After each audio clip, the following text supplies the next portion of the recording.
Hello दोस्तों, बात करते हैं आईडीबीआई बैंक लिमिटेड की। और आप देखिए कि स्टॉक में आज तेजी देखने को मिली है। 9 10 11% के आसपास की, 12% के आसपास हमारा स्टॉक भागा था आज दिन में। एंड अभी भी यहाँ पर 10% के आसपास की तेजी दिखाकर क्लोजिंग आई है। और जैसा हमने आपको इन्फॉर्म भी किया था कि पीसीए से बाहर निकाल दिया है आरबीआई ने, कम्युनिटी पोस्ट भी डाला था हमने एंड वीडियो भी किया था इसके ऊपर। और उसके बाद इसी तेजी की हमें उम्मीद भी थी इस स्टॉक में आने की कि 10 11% की जो तेजी है वो यहाँ पर आती हुई दिखाई दी है। देखिए और यहाँ से क्या करना है, क्या डिसीजन होना चाहिए, क्या प्रॉफिट बुक करके बाहर आ जाना सही होगा या नहीं, क्या यहाँ पर बाइंग कर सकते हैं। जिन लोगों ने बाय नहीं किया तो क्या बाय करने का डिसीजन यहाँ पर हो सकता है या नहीं, सभी चीजों के बारे में डिटेल में चर्चा करेंगे एक बार। और टारगेट क्या लेकर चल सकते हैं आप यहाँ पर, क्योंकि आज भी आप देखोगे तो 121 मिलियन शेयर्स यहाँ पे बाय किए गए हैं, यानी ट्रेड हुए हैं सॉरी। तो कितनी ज्यादा बाइंग हुई, डिलीवरी परसेंटेज क्या है, कितना ज्यादा लॉन्ग टर्म के लिए बाय किया गया, सभी चीजों के बारे में डिटेल में बात करेंगे। और बात करेंगे कि टारगेट 3 महीने का क्या होना चाहिए, 6 महीने का क्या होना चाहिए। बट उससे पहले अगर आप चैनल पे नए हो तो प्लीज चैनल को सब्सक्राइब कर लो and hit the bell icon, ताकि आप नोटिफिकेशन मिल सके आपको टाइम से। चलिए शुरू करते हैं। देखो आईडीबीआई बैंक की बात करें उससे पहले एक कमेंट था, उसकी भी बात कर लूं मैं। मुझे नहीं पता कौन सी वीडियो आपने देखकर बोला कि एग्जैक्ट डेट बताया करो कि कब बढ़ेगा कब नहीं बढ़ेगा। तो स्टॉक मार्केट ऐसे नहीं प्ले करता है। स्टॉक मार्केट में आपको वेट करना पड़ता है। जैसा मैंने पीसीए वाला का खबर डाली थी, तो अमेरिकन बाजारों से क्यूज अच्छे मिले, यहाँ पर आईडीबीआई बैंक बढ़ा हमारा।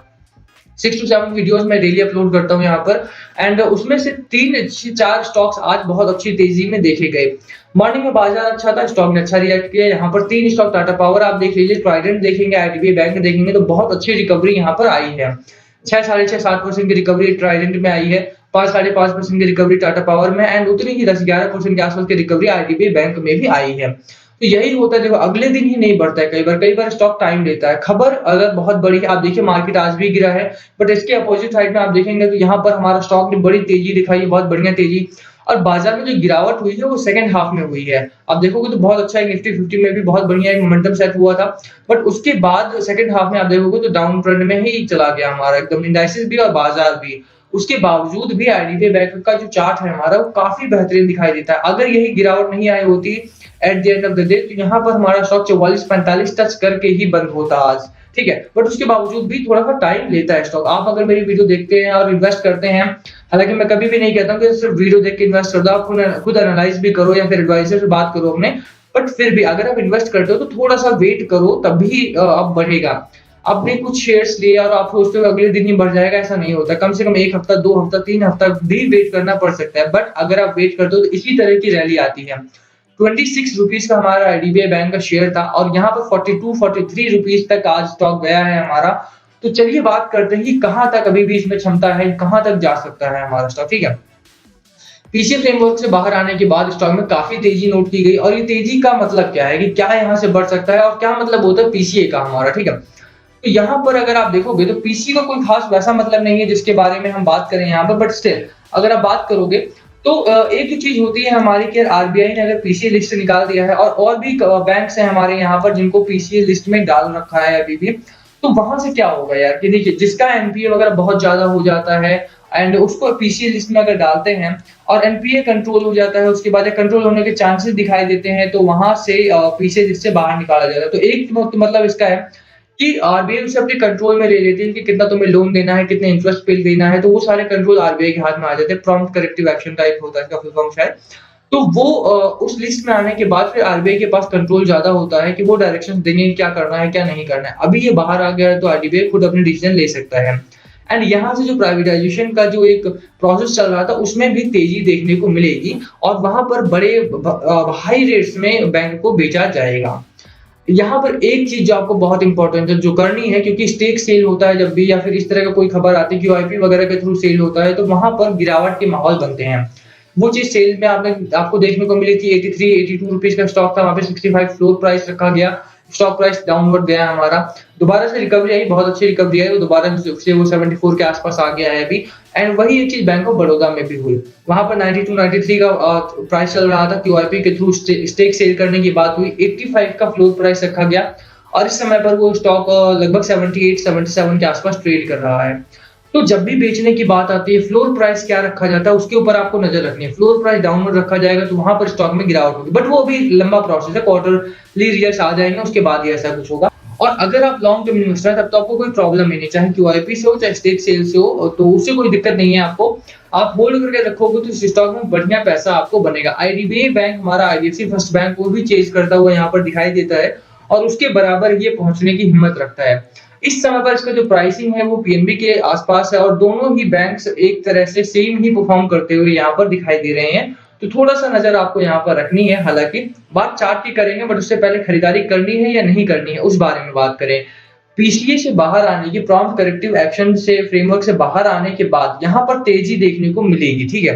कोई दो राय नहीं, क्योंकि अब कंट्रोल जो है वो आईडीबीआई बैंक के हाथ में आ गया। और शॉर्ट टर्म की बात मैं फिर से नहीं कर रहा हूँ, मैं आपको दोबारा बता रहा हूँ, ऐसा नहीं कह रहा हूँ कि मंडे को प्रॉफिट होगा आपका, आज खरीद लिया है तो। मंडे को प्रॉफिट हो भी सकता है, नहीं भी हो सकता है, डिपेंड करता है कि हमारे ग्लोबल मार्केट क्या क्यूज दे रहे हैं, अमेरिकन बाजार कैसा है, बॉन्ड यील्ड कैसा है, क्रूड ऑयल प्राइसेस कैसे हैं, वो सब देखकर ही आप अपनी स्ट्रेटजी बनाएं, ठीक है? तो उसके बावजूद भी अगर आप पूरा वीक होल्ड करके रखते हो तो ऐसा नहीं होगा कि आपको प्रॉफिट ना मिले, प्रॉफिट मिलेगा आपको। अब वो अलग बात है कि बाजार अगर क्रैश ही हो गया तो कहाँ से मिलेगा, बट हाँ, अगर सब कुछ पॉजिटिव रहता है बाकी फैक्टर्स, तो स्टॉक में कोई कमी नहीं है, स्टॉक ले सकते हो, स्टॉक होल्ड कर सकते हो, लंबे समय तक होल्ड किया जा सकता है, कोई दो राय नहीं है। अब आज के जो शेयर होल्डिंग पैटर्न है, आप 162 मिलियन शेयर्स के आसपास बाय किए गए हैं। 110 मिलियन मतलब बाय नहीं, ट्रेड किए गए हैं। 110 मिलियन शेयर्स हमारे एनएसई पर ट्रेड हुए हैं। 37% से ज्यादा की यहाँ पर डिलीवरी परसेंटेज है, यानी कि 41 मिलियन 42 मिलियन शेयर्स हमारे आज बाय किए गए हैं फॉर लॉन्ग टर्म पर्पस, ठीक है? ऐसा ही एक तेजी टाटा पावर में है और उतने ही शेयर्स वहां पर भी ट्रेड किए गए हैं और उससे ज्यादा वहां पर डिलीवरी उठाई गई है। तो डिलीवरी दोबारा से उठाई जा रही है, भारी भरकम डिलीवरी उठाई जा रही है, despite the fact that market has fallen today.